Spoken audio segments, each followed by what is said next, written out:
मरद खखुआइल कतने दिन पर गाँव आइल बड़े।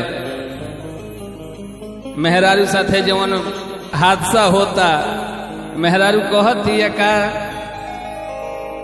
कि सूते न देला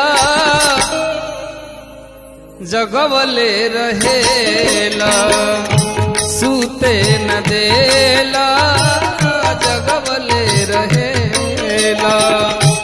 अगिया मोहब्बत के, अगिया मोहब्बत के लगवले रहेला, सूते न देला जगवले रहेला, सूते न देला जगवले रहेला।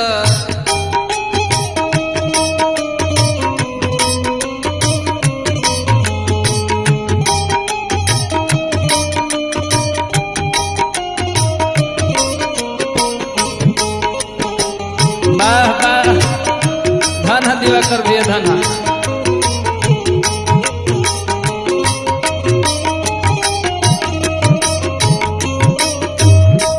मेहरारू का कहतिया परदेश पिया हव बड़ा साथी, छुट्टी लेके आई बड़ा जानियो ही खाती।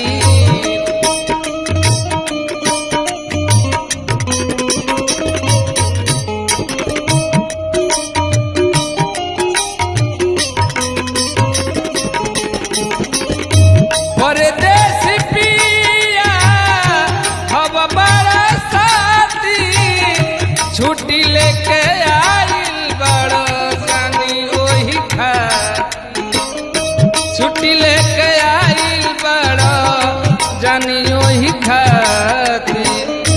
हरदम मिजाज राजा जी, हरदम मिजाज बड़ा बोले रहेला, सूते न देला जगवले रहेला, सूते न देला जगवले रहेला।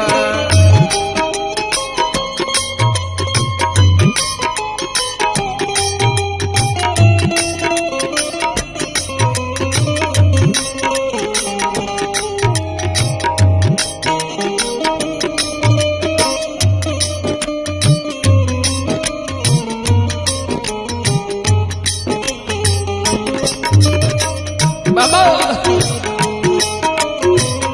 अरे बना रहा उज्जवल भैया। मेहरारू कहतिया सूखे के आई रहो आज तबार हो गई, हटे तबार आइले रहो सूख के, माए ब्लाउज हमार फेंकल बिना हुक के। उत्तम हो हटे तवार आइल रहो सूख के, माए ब्लाउज हमार फेंकल बिना हुक के, माए ब्लाउज हमार फेंकल बिना हुक के। दिन भर के वाड़ी राजा जी, दिन भर के वाड़ी, दिन भर के वाड़ी ओठन घबले रहेला, सूते न देला जगवले रहेला, सूते न देला जगवले रहेला।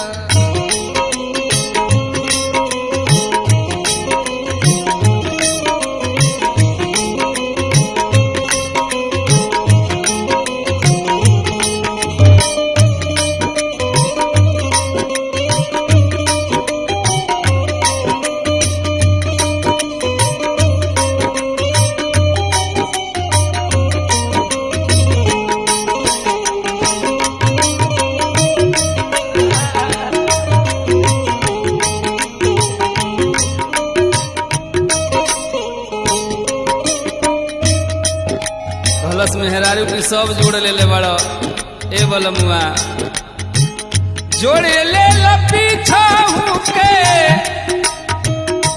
जतना बाबा की जोड़ी ले पीछा हूँ के जतना बाबा की बाबला जी बुझतनी तोहरो चला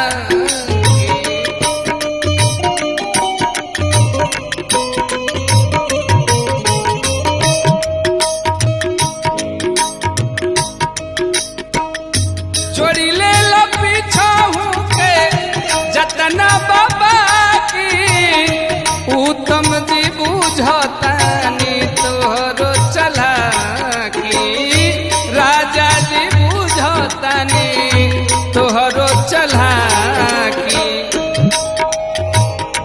चैतो में सावन बोलमुआ चैतो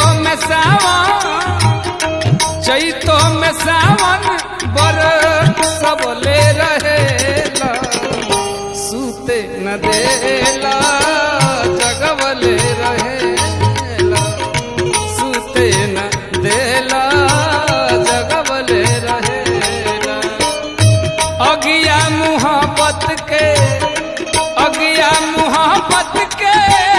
जगवले रहेला सूते न देला जगवले रहेला सूते न देला जगवले रहेला।